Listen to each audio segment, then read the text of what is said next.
Coffee is a big part of my day. Not only does it help me get through the morning, but I just really love the taste of good quality beans.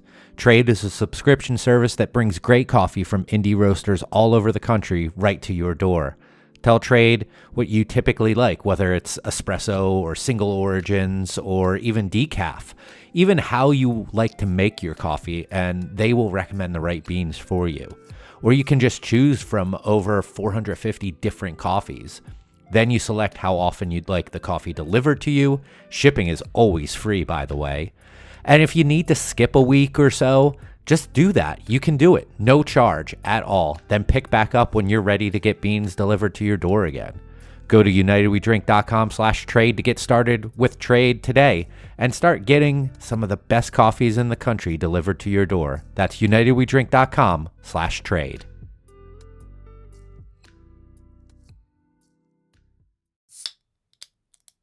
The opinions and statements in this podcast do not represent those of the host's employers, co-workers, family, or imaginary friends. Now enjoy the show. Happy hour? More like amateur hour. Welcome to United We Drink.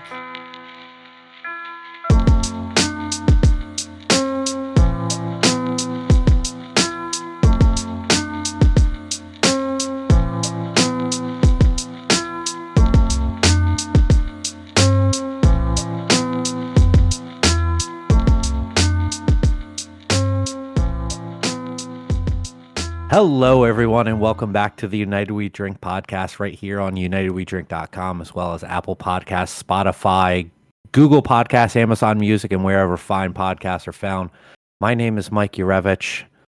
I'm a sad Phillies fan, but I'm not a angry Phillies fan. Shit happens.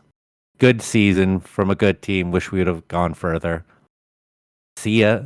Pitchers and catchers, they report in February. And with me, as always, is my buddy, my pal, my compadre, Kevin Abbott. Well, I'm Kevin Abbott, and I'm a really excited Tigers fan, and they only won 70-some games this year. So to think how thrilled I'd be if they went to the league championship series and went to 7 games. Yeah, we're recording this on the 25th, so it's the day after the whole thing happened. And there's people who are so fucking mad. And we were talking about this a little bit before the show, and it's just like being mad at people who play a game for your entertainment is just it's silly. You can be upset for a bit, sad, whatever, but people being mad and thinking like something was personally done against them, it's just silly. This isn't my last call, but it's dumb. It kind of is, though. It's your first call, okay? And I have to add on to this, Mike. You couldn't be more spot on. You are a father, as everyone knows. I am a father. I have a 5-year-old, and one of the things we teach our 5-year-old, who is starting to grasp this pretty well, once again, 5, is that it's okay to be sad, but most of the time, mad is not the right response for that. Like, mad is an outward, it's aggressive. It's accusatory. You can be sad that you lost a game, as I say to Jad when he loses at Uno, but being mad at us for winning or mad that you didn't win, that's not an appropriate response. So I think that baseball and professional sports fans should take a lesson from our 5-year-old. Imagine this world filled with more 5-year-olds. Kevin, I see you partaking in an adult beverage there. What are you having? I am doing Bell's Oktoberfest. Oh. On my tour of Marzens, I have drank a lot of them this year. I've done a lot of them for Old Favorite Friday. Bell's Oktoberfest will be it'll be out by the time this video comes out, but we recorded this. And I'm really loving it. This is a beer that I don't pick up every year, but I have drank it regularly over the years, and it's really interesting because if you can see the color on it, it's really light colored for a Marzen. I don't know if that's is it a Marzen or is it a fest beer? No, it's advertised as a Marzen. It says Marzen on the label, and I describe it as it actually packs quite a malty punch, but has a nice hop balance. I don't know. I don't know anyone from Bell's, and this might be me projecting, but it seems like they married the two styles.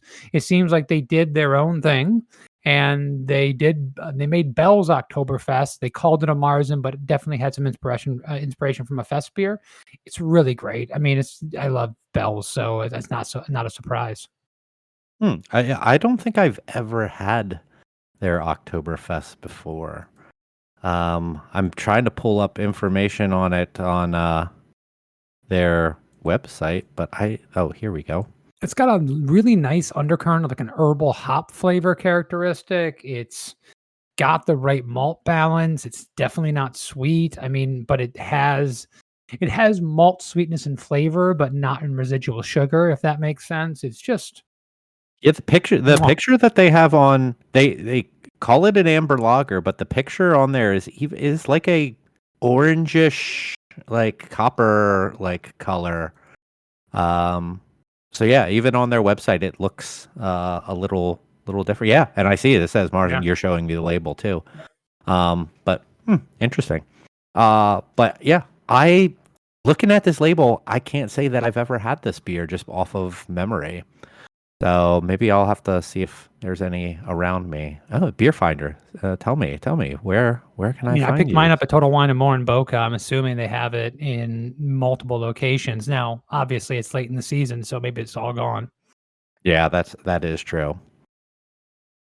I'm having one of our Das Pils, our Pils, German style Pilsner from Copper Point. Um, also, I have an NA product here that I fucking love. Um, Lagunitas Hoppy Refresher, their hop water. Um, I picked up a 12 pack that has a variety. It's their regular one, which I like. I've had it before, and it's probably my favorite hop water out there. And then it had a blood orange, and then this one, this berry lemon. Oh my god, it's so good! Like this, and it's so much cheaper. I think a 12 pack was like $15 or $16. And compare that with like other hop water 6 packs and NA beer. Like I feel like that's a really good price point for something like that. And I've had a number of these. I'm actually on my second 12 pack of this. Have you had any hop waters yourself? I was just going to say, I have never had a hop water, so I Okay. have no point of comparison whatsoever. Okay. I've only had it like I've had the hoppy refresher from Lagunitas. I've had the hop water from Sierra Nevada, and the Lagunitas one just tastes so much more refreshing. I know that they have natural flavors added into it from what they say on the can, and Sierra Nevada's is just so dry to me. It doesn't taste refreshing. Um, but that's really my. I've had Hoplark too, which make hop tea, uh, which are good. But for the hop waters themselves, the Lagunitas one is just so good and refreshing and has a nice hoppy taste. And then this one, a little bit of berry and lemon flavor added to it. Ah, love it.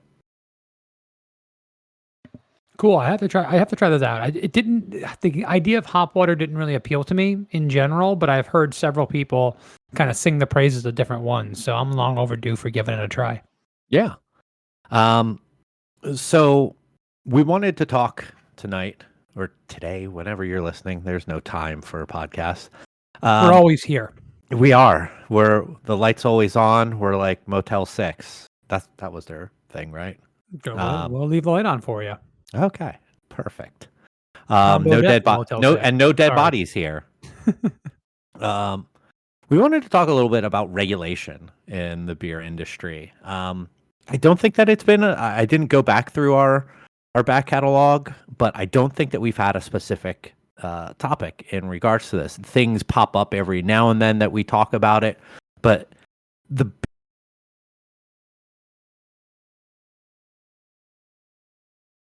Mike disappeared for a second. I believe he may have unplugged his own microphone Yes, and yes, I did. sabotaged this episode because he does not want to talk about regulation. That is not true. Mike loves regulation. Yes, I do. And yeah, I did accidentally unplug my mic.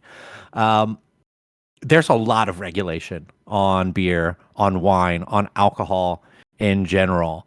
We have from a federal standpoint, you have the TTB, who is a branch of the Treasury, who we pay taxes to. Who give us our licensing for making booze. They approve labels. Um, then you have state governments, and they have their own things. They give you licensing. They might have brand registrations and label approvals. You ship to a different state, you have to deal with that state's registrations and taxes, and uh, then add OSHA and your local health. There's so much that goes into this. And there's probably a lot of brewery owners who think that there's too much regulation put onto breweries and booze makers in general. Kevin, what are your thoughts when it comes to all of these regulators, and are they all necessary, or is it too much? Well, Mike, if you know me as well as I think you do, I like to take a contrarian position way too often. Not not just to spark outrage, but because in general, if you find yourself in the middle of the road on a topic, you're probably somewhere near the truth of the situation. Because almost everybody I know in the industry, in the beer industry, thinks that there's way too many taxes, way too many regulations, way too much government interference, way too much bullshit. I mean, we saw this during the pandemic. We saw people up in arms about all the things they can and cannot do. I was just listening. I plugged it last episode to the BAOS podcast with Kelly Meyer, and they were talking about tons of things regarding brewery closings, and they definitely talked about taxes and regulation in there, at least briefly. And breweries cite this: we can't make money because of the government. It's too ridiculous the hoops we have to jump through. And I think we have to take a step back and realize that every single industry thinks the same thing about their industry.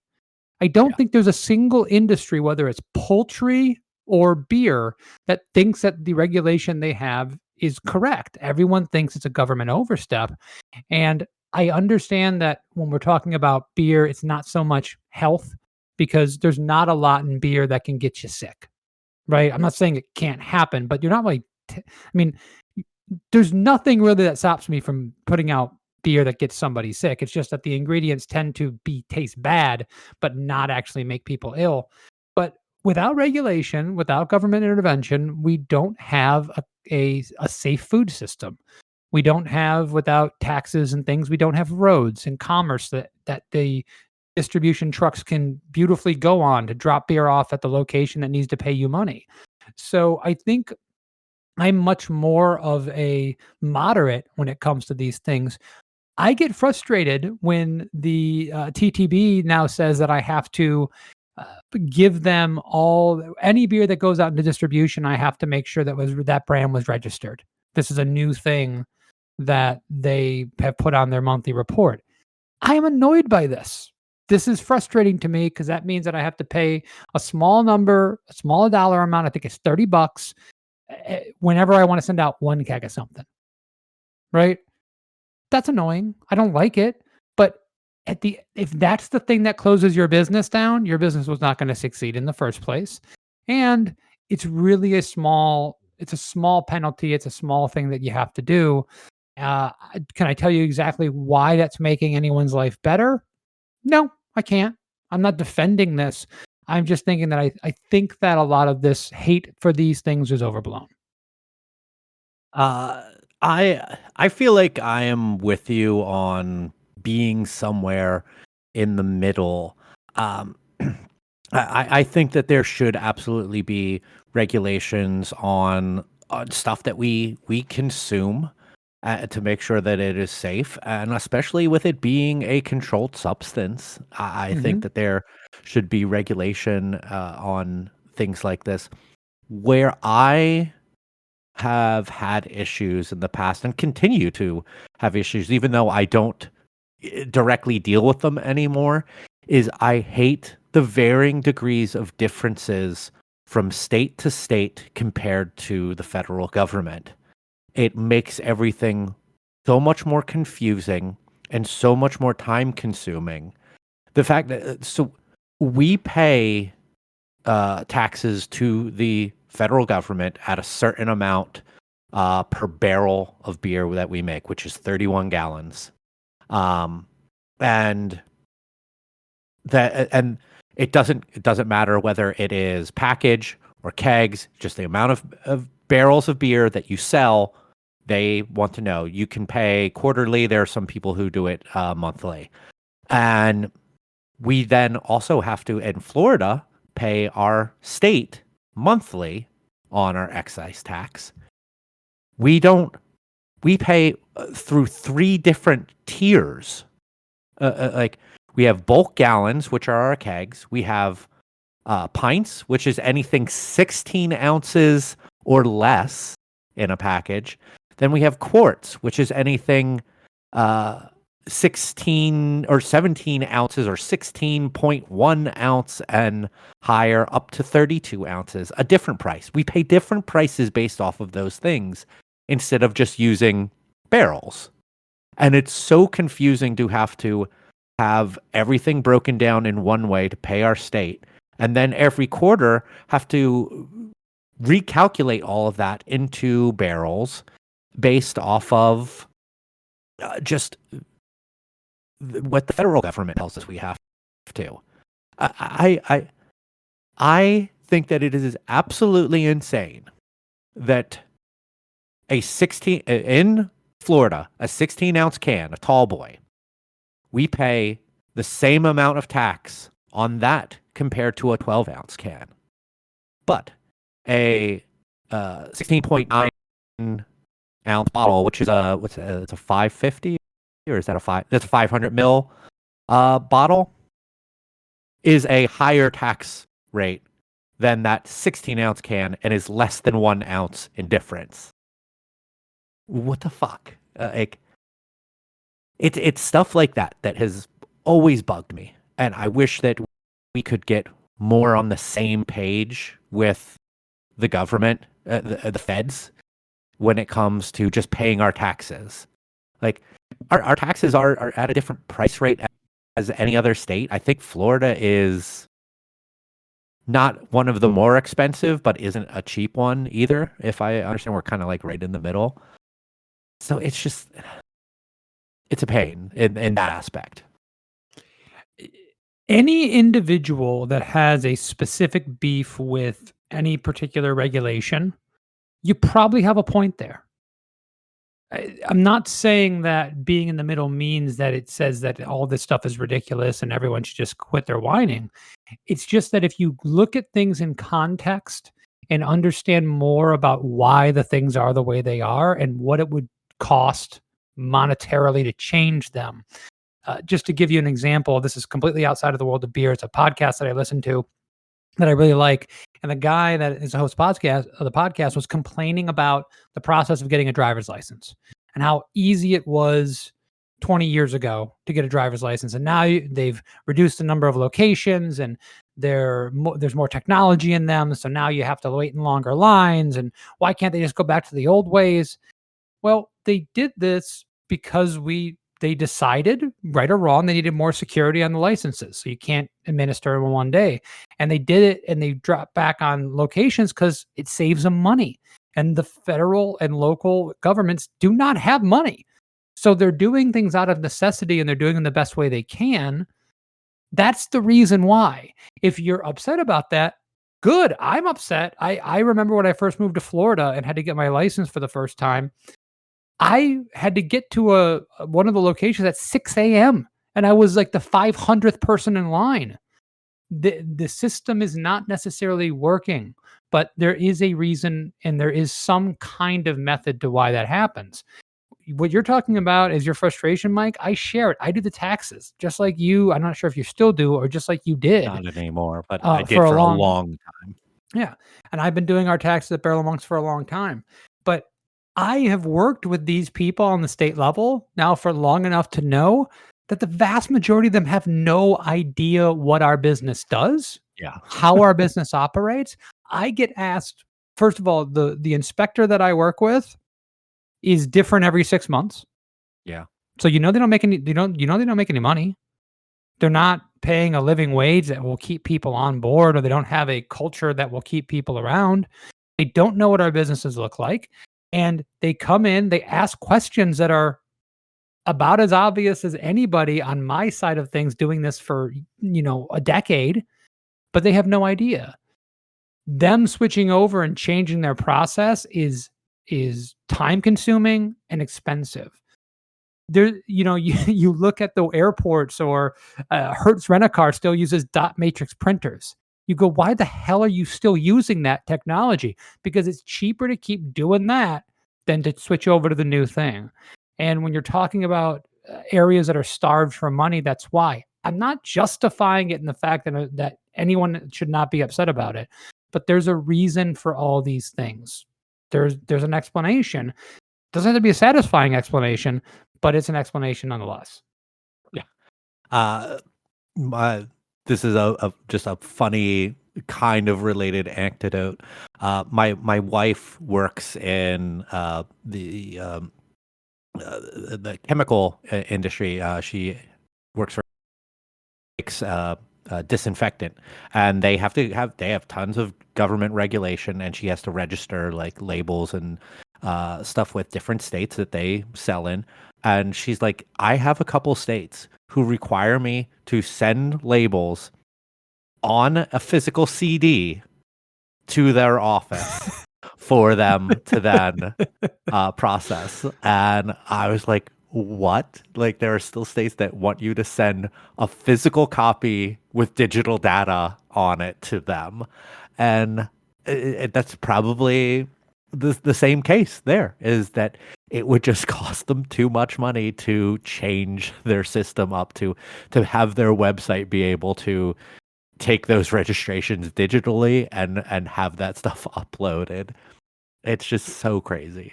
There's an episode of It's Always Sunny in Philadelphia where, this is a passé term, I believe, but where they visit a mental hospital and find out that this has been closed down, and they had to let the people in the mental hospital go to other places, and the insinuations they're going out into the world.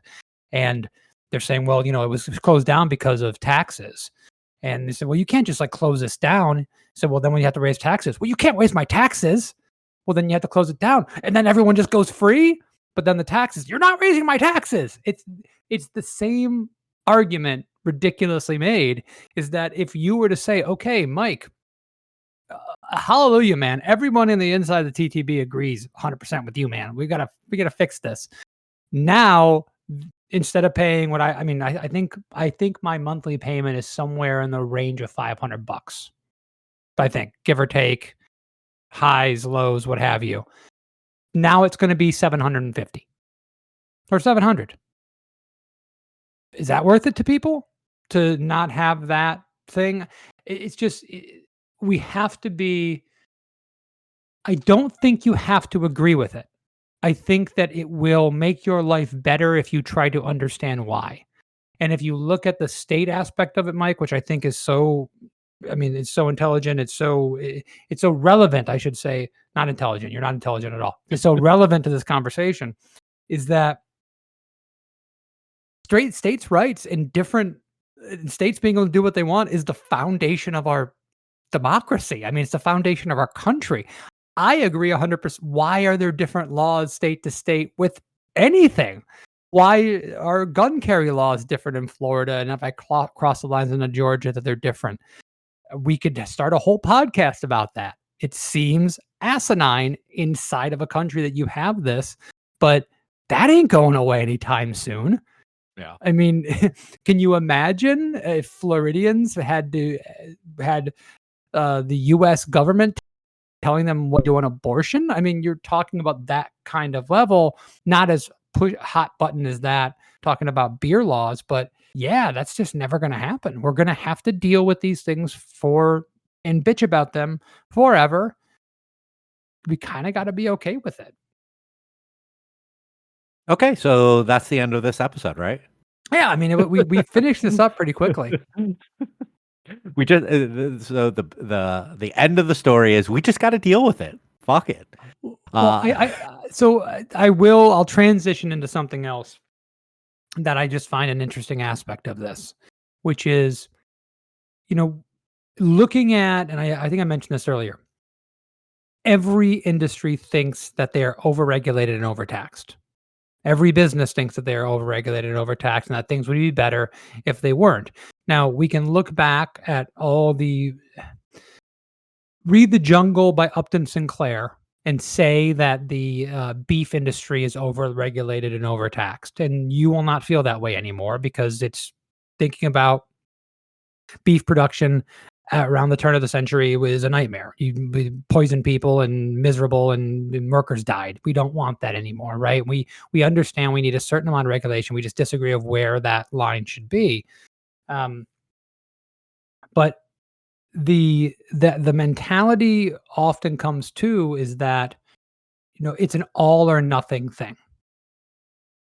The other aspect that we have to bring into it is that you as an individual will always find things like the beef industry that you think should be regulated.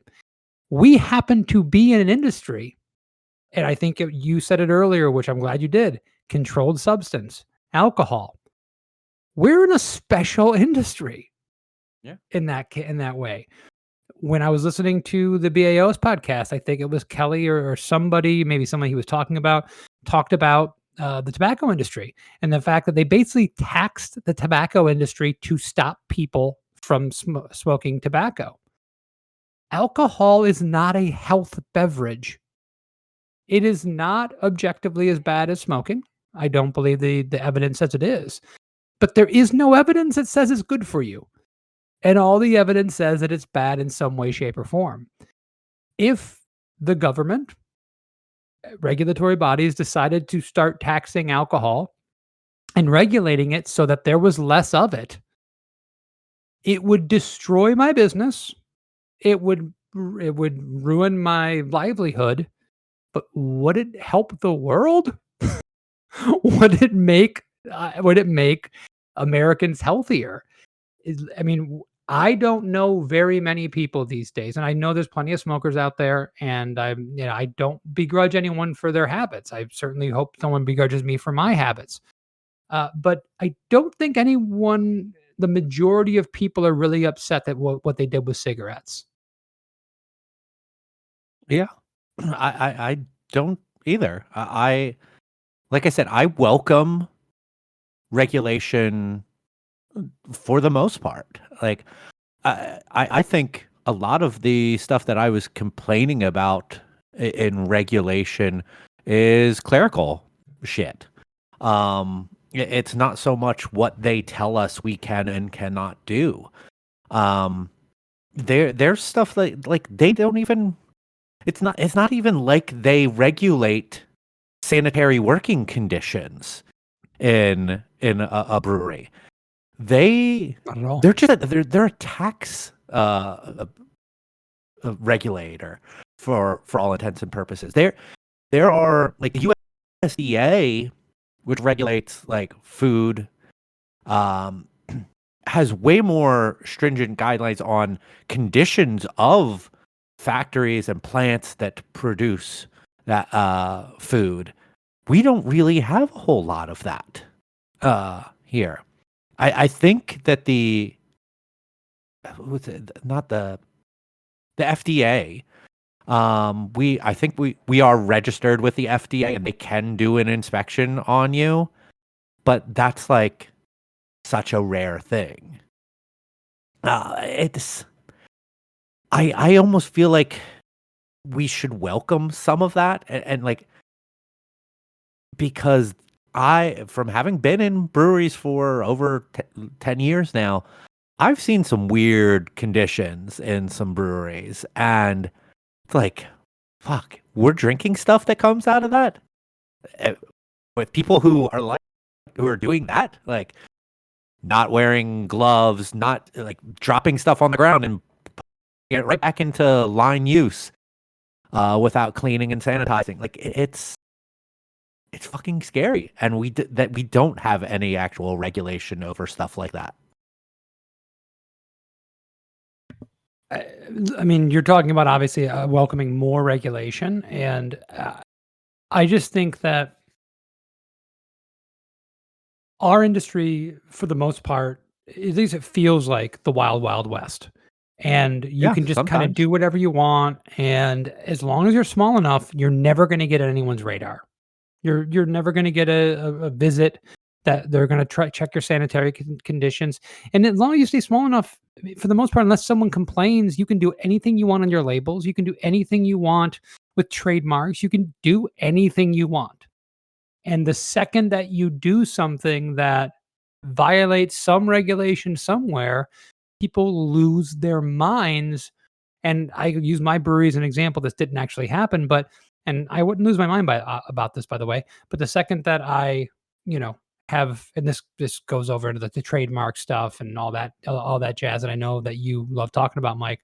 But if I did my Donkey Kong ripoff shirt for my Barrel of Monks with my little Mario in a monk's robe, and I got, slapped on the wrist for using that, I get furious about it. How dare they, pick on the little guy for using intellectual property that's not mine, that's owned 100% by them. What terrible lives I live. I'm so oppressed. It's terrible. I'm the little guy. Take care of me. I mean, we do have to have some responsibility to understand the laws. We do have to have some responsibility to pay our fair share of taxes. I think that you can pick out individual things, hopefully bring them to your local brewers guild and try to get them fixed. I think that there is hopefully a avenue to go after unjust laws and go after unjust regulations or fight certain tax increases and things of that nature. I know it's not easy. I know for Florida, we were fighting 64-ounce growler laws for most of my lifetime, and it's a thing that didn't matter. I mean, didn't In the matter. end, the As Crowler came out like a year later Yeah, and just made that whole fight obsolete. and it wouldn't have mattered if they got it 10 years earlier. It would have changed nothing. But people were really up in arms about it, felt like it was important. Hey, listen, democracy, man. The guild decides that's the hill they want to die on. They go after it. I think that there is some processes for that. But I really balk at the idea that all this stuff is just evil and all this stuff is out to get you as a business owner. It's just not.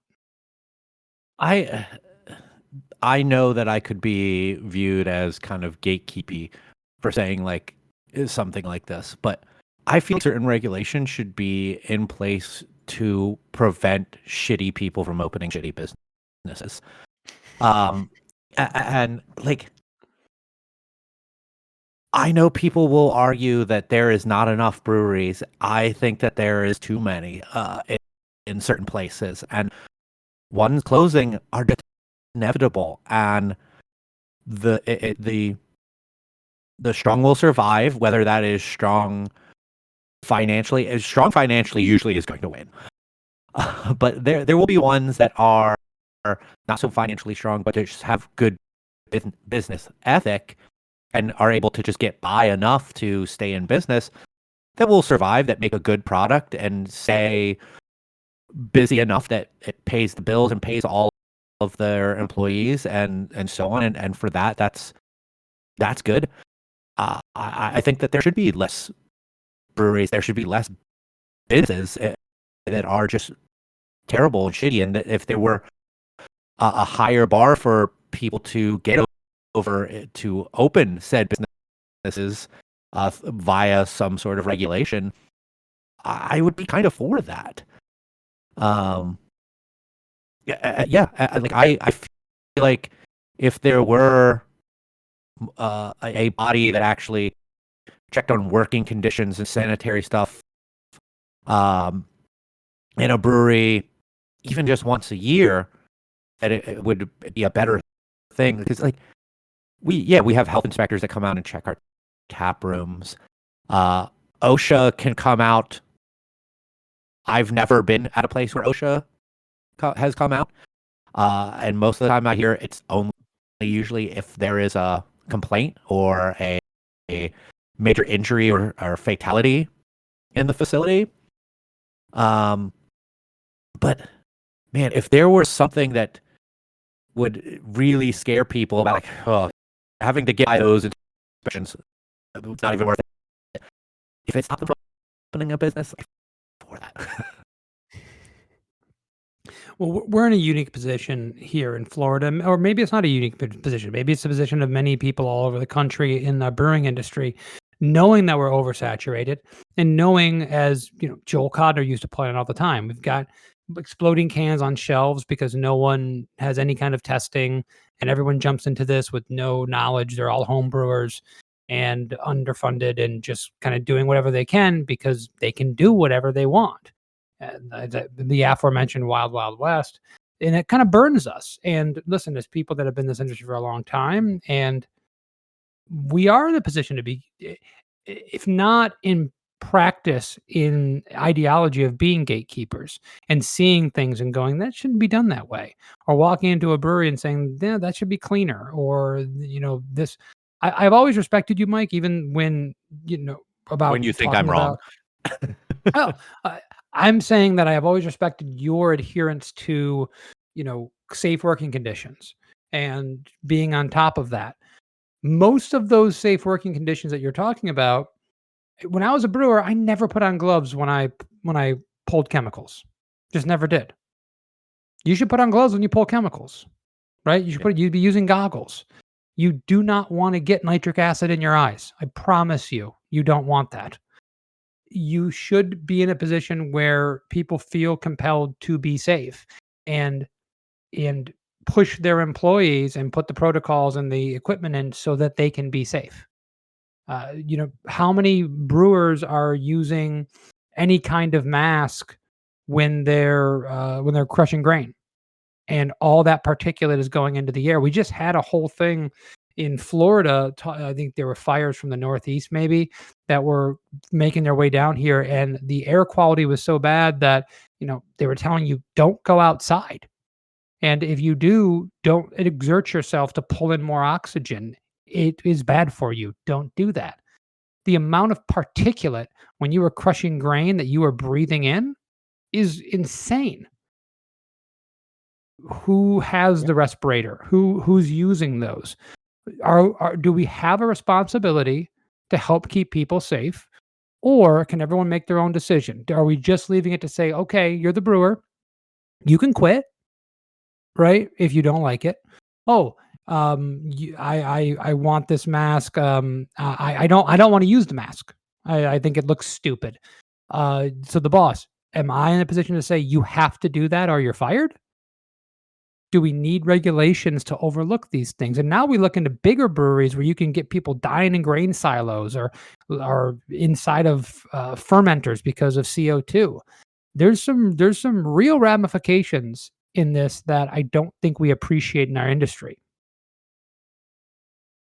Yeah, I absolutely am with you on that. When we had the safety episode, a lot of this is going to be ad nauseum, but like I was tasked at our first brewery with creating a safety plan. I went to some courses at CBC around it, did a bunch of reading up on it, and became sold to the idea of creating a safety plan that was OSHA like compliant and just generally the best thing for keeping my coworkers safe. And it was just thrown aside by almost everyone, including the bosses. And it was like, what the fuck did I do this for? Is it just for you to show your insurance that, hey, we have a safety plan. See, the person wrote this, but we're not really fucking doing anything about this. It it makes me a little sick thinking back about it. But I still till the last day that I was working in a brewery took a lot of that stuff seriously. When I worked with Joel at the brew pub, we had a small little room where we had our mill in, and I wore a respirator in there when graining in, because that it wasn't as open as other areas were. That, not that that was a fucking excuse. I should have probably been wearing a respirator around the mill in the first brewery and in my last brewery, and all of that. But I hate the idea that there are so many breweries that don't take safety seriously until something terrible happens, and then the regulator comes in and it's like, so what have you done here? And they're like, well, we didn't really do anything. But mostly the regulator doesn't come in. Something just happens. Someone gets burned very badly, right? Something, you're moving a tank and it falls over, and people are in danger, and you haven't put in the safety protocols to do that. Listen, I get it. People are working on shoestring budgets. A lot of people do not have the skills or the knowledge to do the jobs that they're doing. So they're going to skimp. And then you have the other listen, I am as guilty of this crap as anybody. I have been on top of so many tanks without a harness. I mean, more times than I can count. I've done that. More times than I can count. I hated having my boots, my pants over my rubber boots. I hated that because my socks would fall down and the boots would rub up against my leg. So I'd tuck my pants into my boot. That's not safe, right? If we do not have someone looking over saying, "Hey, listen, you can't do that because we're trying to look out for you." Now, listen, if I had burned the shit out of myself by dropping hot liquor in my boot or chemical in my boot, you say, well, then, that's on you. You have to deal with that. That's the debate that you have to have in that situation, is whether or not that personal responsibility to do that should be, demanded by either the business or a governmental body. And I'm open to have that debate. I'm not saying that it's all one or all the other, but it certainly needs to be a conversation. And if you do care about protecting other people, sometimes you have to force people to wear seatbelts. Yeah. Very, very good point. What I had a pivot on this, but now it's just escaped me. I have no pivot, but I have something else I can ask you about. Sure. So I touched on a little bit of more like law in regards to intellectual properties and things of this nature. Do you have any take on the brand registration? Because this is something, or just in general, there are some things, let's put it this way, that we see other breweries doing, and we go, you're not really supposed to be able to do that, right? Maybe it's they're not open yet, and you're selling beer to a bar or restaurant. Maybe it's having a brand that's not registered out there in the market, what have you. And maybe it's not having, if I sell beer to California and I don't have certain text on the label for the recycling I need to pay for and I need to do. Do you see a protection for the public in any of those domains, or are they just revenue builders for the state and federal governments? Is there a positive to them, a negative to them? How do you feel about those kind of things? Because I don't think you can argue health and safety in those, or maybe you can. I think that there is. So essentially, I think you're talking about label approval, brand registrations, which are not. They're somewhat connected and they're somewhat not connected. Yeah, because some of things in label that approvals. avenue. Label approvals are things that we do with the federal government, and you don't technically even have to get them if you're not selling the beer outside of your state of commerce or your state of production, unless your state requires it. There are some states that require you to have TTB approval for anything that you sell within the state, and you are within the state. But there are guidelines that you still have to obey by on your labeling, that you have to have things written in a particular way. Some of them are so dumb, and like you can't put ABV on a can or a label. We all collectively know what ABV stands for, but the TTB says you are not allowed to have ABV on the can. It has to be alcohol by volume. You can have other abbreviations of that, like alc by vol or alc/vol, and it's such archaic, dumb bullshit. And the same goes for just even their content amounts. That it's got to be fluid ounces. You can't just put ounces. You can't put milliliters. At least for beer. Wine and spirits, you absolutely can use the metric system, but beer has to have imperial. I think that some of that stuff is important, but there is no health benefit to it because there is no legal thing that says that you have to claim allergens on any of your labels. Like if you have peanuts in a beer, like you don't have to have like any big warning. You do have to claim that there are peanuts in it, but you don't have to put an allergen warning on that. You like even if we have peanuts in our brewery, we don't have to put like that this beer is made in a facility that has peanuts in it or something that a lot of food products do have to do. But then brand registration, stuff that just simply like in our state, any beer that we send out to distribution, we have to register that brand with the state, and we got to pay $35. I don't remember Something how much like they that, $30 cost or so per year per brand. It used to be they used to tell you that you had to register any brand, even if it's just in your tap room. But I believe that has now changed. But I know for a fact almost no breweries obeyed that. But it basically is I think just a way of making income for the states.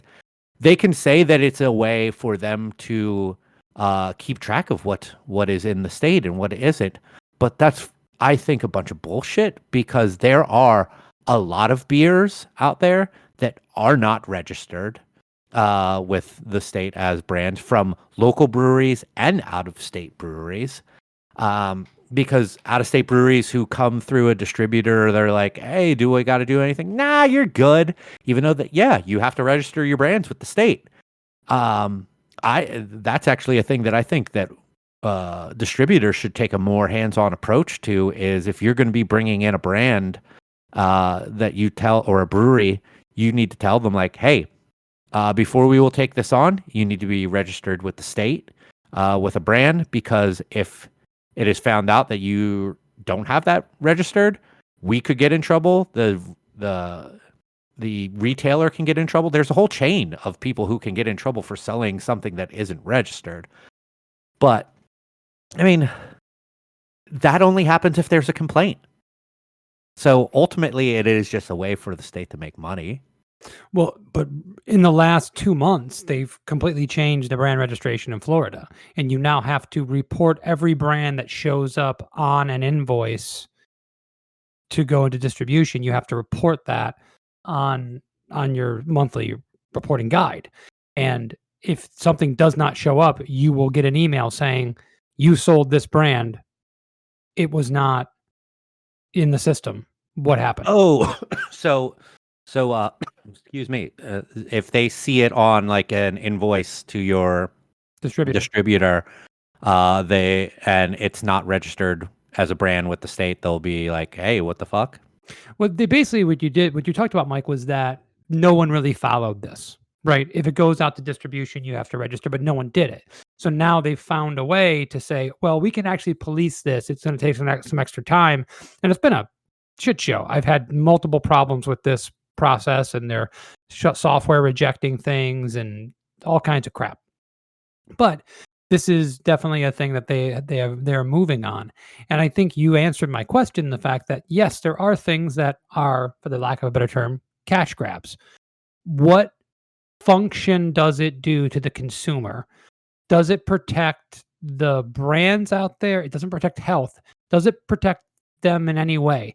Does the fact that I have to call my single in Havana, and then say product of the United States underneath it, does that protect the consumer from thinking they're drinking a beer from Havana? And what protection is that? That We I we run into these things all the time. We don't want to mislead people, but then we have to ask the question: does anyone really think that that beer is from Havana because it says that? And does every other? Is it only because we're an alcohol brand? Can't you put Jamaica fire hot sauce and not be from Jamaica? I'm fairly certain you can. Yeah, I know exactly what you're talking about because we had the Mexican standoff. We had a Mexican inspired stout and had to put product of the USA on the keg collar. And because they're like, it could cause confusion to make people think that it's from Mexico. No, it cannot, because TTB guidelines also state that you have to have the city and state of production of a beer listed on a keg collar or a label. When it then says produced in Boynton Beach, Florida, that relieves all possibility of confusion. The same thing happened with, I don't know if you remember the lawsuit against Kona from years ago, from some people who bought Kona beer, drank it, and realized that it wasn't actually made in Hawaii. It was made like in either Seattle or Portland at one of the other CBA breweries, and they sued them for false advertising. Like, we thought we were drinking something from Hawaii, even though on the label approved by the TTB that says that it was made in Portland or wherever, they like they actually won that lawsuit. And like, it's like, this is so fucking dumb. Like, you tell us that we have to put this information on here, where it is made, and then you think that there's going to be confusion, but then somehow there was confusion, and a court agreed that they were confused, despite that it says on the label where it was made. I don't. Now we're just getting into the government, I guess. Well, no, so this is kind of what I'm glad we got here. We're talking about something that we think is kind of ridiculous, right? And affects us in the fact of a registration, a real annoyance. I mean, the amount of times that things get kicked back for label approval, where we've done something the same way for 5 years. Every label's been approved exactly this way, but then this time it has to be different. Well, but we have precedent. We have 5 other labels that adhere to every one of these things. It abides by every one of these, but no, you can't say this. Right? You can't. There's certain kind of verbiage you can't use in a beer description, what have you. I mean, just that made in the USA, we got in trouble because we didn't put it in a certain place, where we have 3 other beers that put it in the bottom right-hand corner of the label. And this one regulator said, nope, can't be there. Has to be underneath in the front of the label. You know, what's funny is, with the brewing industry growing, the TTB staff has grown for their label approvals. There used to be one person in charge of label approvals in the even up to like 2015, 2016. The guy's name is Battle Martin. Like, I kid you not. There I don't remember who wrote it, but there's a fantastic piece about him out there if you Google it. Like, the dude was weird. He took his job very seriously, but he was consistent.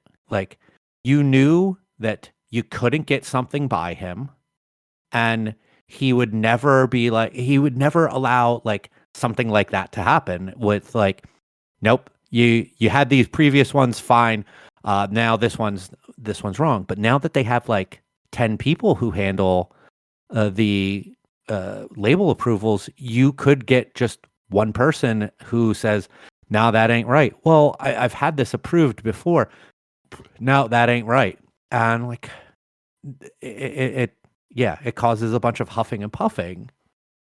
Well, what I was trying to get at and what I want to kind of express is that, yes, I have similar frustrations and I can point to this, for the lack of a better term, bullshit, annoyance, whatever you want to call it. It's a frustration for a person, especially in a lot of our situations where you're doing everything. You're running every aspect of the business, you're doing the taxes, you're doing all this. And it would be nice to simplify these things. But there's a reason that, and Mike, you just hit the nail on the head. There's now 4 people doing this job, and many of them are new and don't even understand the beer industry. There are reasons for all these frustrations, and yes, some of them should be changed. Yes, we should pioneer and move forward and fight the system as best we can.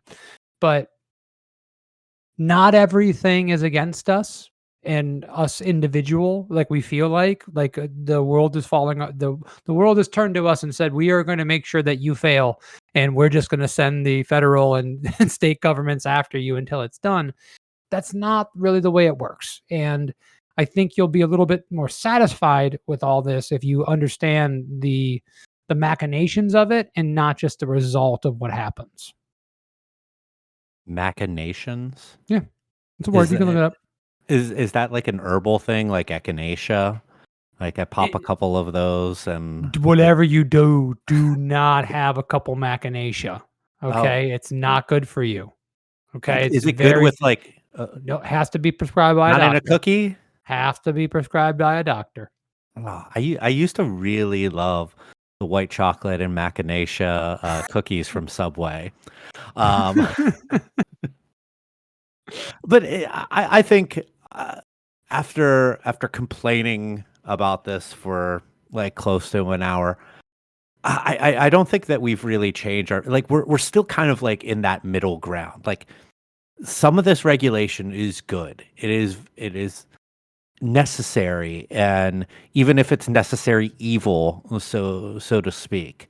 And then there is certainly bloatware for all intents and purposes for computer people, stuff that doesn't need to be there but wants to be there and tells you that it needs to be there because it's going to make your life easier. It's going to make the consumer's life easier.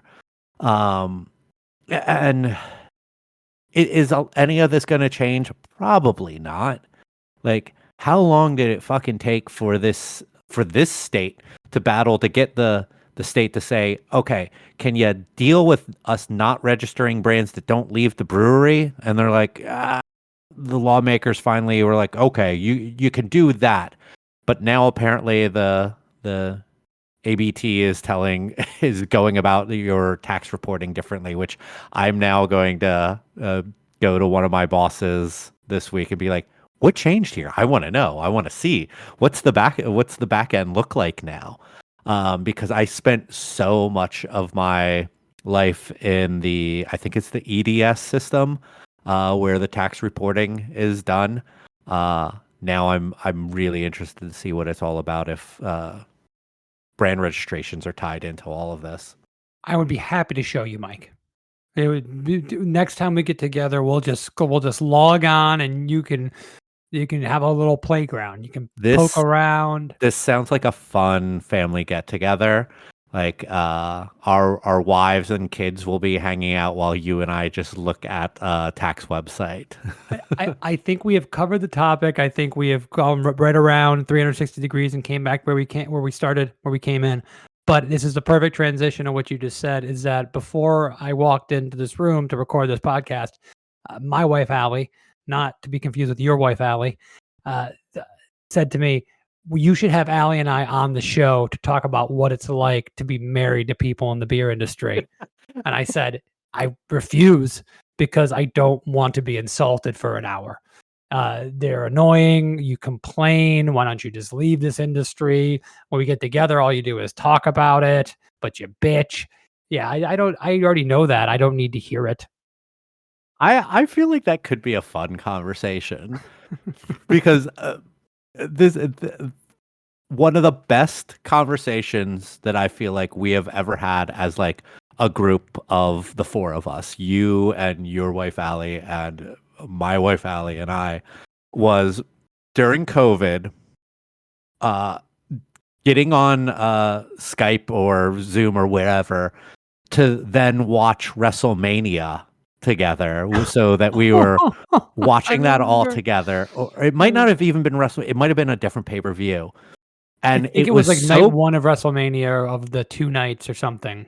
and it was so boring that we got into talking about Halloween candy. Yes. And we yes. had about an hour and a half conversation just about like, what do you think about this candy? And voicing our opinions on them and talking about like instances where we got them and what we thought about and just what were the things that we looked forward to at Halloween. And it was such a great conversation. And I just loved how much my wife was getting like super involved in it and super hyped up on it, and seeing your wife getting, and it was like we were having a podcast with without actual recording being done.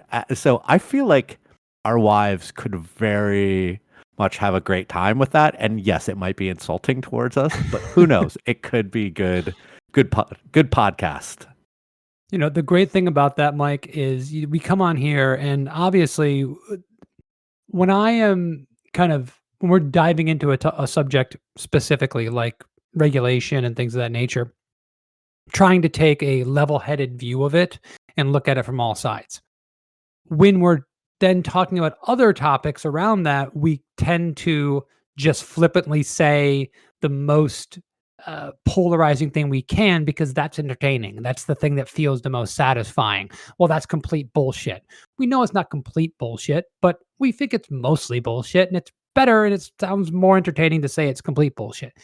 The great thing about Halloween candy is we don't have to care about it too much. So I can say, you are an evil motherfucker if you eat candy corn. I can say that and know that no one really thinks I feel that way. It's just an exaggeration that gets a point across. Or if you don't like Reese's peanut butter cups, I don't want to know you, right? I can say those kind of things. So, that is true from your standpoint. It is, but that is the thing that I love, and that's one of the good things about when we talk about things about the periphery of our topic that we can kind of really get into.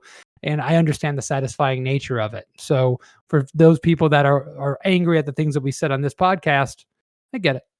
I don't know if I've ever thrown this out here on the show before, but Kevin at one point, I don't know if he still does have this going on, but he had a list of Reese's peanut butter cup variants, the different shapes, and their chocolate to peanut butter ratio, and which ones were the best and worst out of all of that. And I remember having this conversation with him over some drinks at Coffee District before, and I was just like, "Wow, this isn't just a bit. Like there is actual thought put into this." People think the trees and the eggs have the same peanut butter to chocolate ratio. They do not. There's a difference. Okay, listen, I'm not going to get into it right now, but because I'll just go too long. But what is the number one? What is the number one? The best Reese's peanut butter product, hands down, is not one of the specialty seasonals, and I can't find it as much anymore. It is the Crunchy Big Cup. The Crunchy Big Cup has the perfect peanut butter to chocolate ratio, and it adds in whole peanuts to add texture. It is perfect. Now, if you took the egg, the Reese's egg, regular size, and added crunchy peanuts to it, it would be the perfect Reese's thing. But I've never seen it. I can't believe it's never happened. But that is what I can give you tonight. This should be my last call, but it's okay. If anyone from, it's a Hershey's brand, right? I think this podcast is a Hershey's brand. I think they own everything. Oh, I forgot about that. We got bought out. I should have opened with that. That's why I'm talking so much about Reese's. We are chocolate shills now.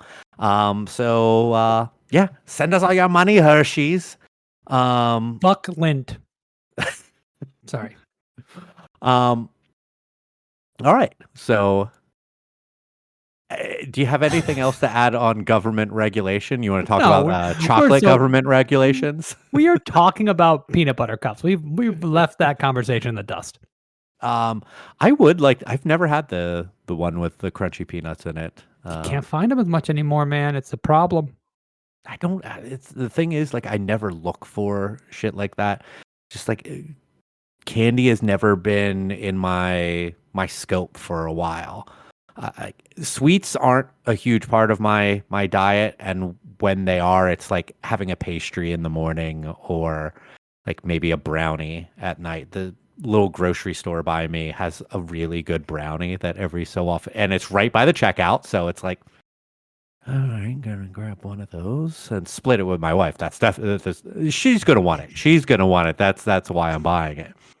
And of course, those brownies have Hershey's chocolate chips Probably. inside. uh, all right. So let's move on to last calls, the point in the show where we give each other an unspecific amount of time to talk about whatever it is that we want to. It can be beverage related, not beverage related. The only rules are it's uninterrupted, unopposed, unobjected. Kevin, what's your last call? Loki season 2. I have railed against parts of the MCU. I've talked about the MCU since I've been on this podcast. I have been down on it. I mean, Secret Wars, not Secret, Secret Invasion, sorry, was terrible. It was bad. It was not good. I've not found a single human being that thinks it was. It was low budget. It was hard to watch. It was a little bit embarrassing. The less said about Thor: Love and Thunder, the better. But I have to find a way to get a dig in on that movie.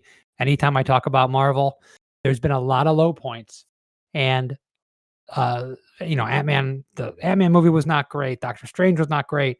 All of them had some kind of merit, except Thor: Love and Thunder. But now we have a return to form in a show that looks like it's high budget, looks like you're immersed in the world, their world building with characterization, with pacing, with people I care about and want to see come back, with stakes. I loved Loki season 1. They're doing an amazing thing so far. As we record this, I believe the episode 3, maybe 4, I can't remember, is out tonight, and I can't wait to see it. I don't with other shows and other movies, I've been like, okay, I can wait. I'll watch it when it comes out on Disney Plus or for a movie, or Secret Invasion. It's okay. I'll watch 2 episodes next week. It's fine. No, we're back to having appointment television to watch this. Tom Hiddleston is freaking amazing. I mean, just knocking out of the park. So if you have been down on the MCU recently and you've been putting off watching Loki because you're like, I just got burnt out on it, it's great. It's just so good, and I'm enjoying it so much. Nice.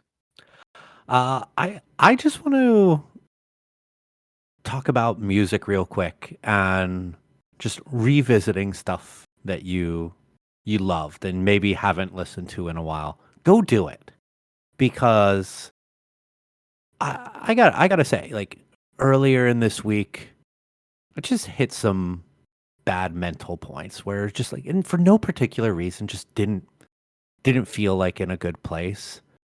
But went and listened to some old music that I knew that I loved, but just haven't listened to in a while. Listening to some old Coheed and Cambria, especially the Second Stage Turbine album, and fuck, it's such a good album, and I loved that album so much, and I remember seeing them a number of times on different tours, and listening to the Used's self-titled album, and God, that album still gets me so hyped up and brings me out of like a bad mood.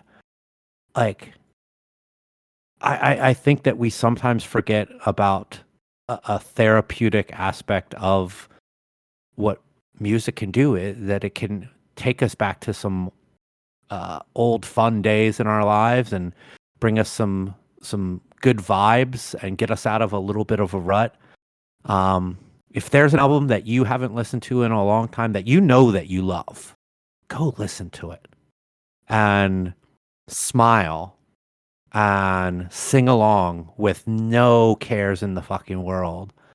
Uh, I I was at work today.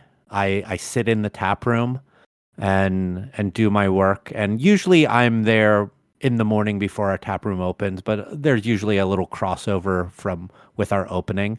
And I was listening to Coheed and Cambria, and the bartender asked me what I was listening to, and was like, "All right, I'll just pop on that station on Pandora."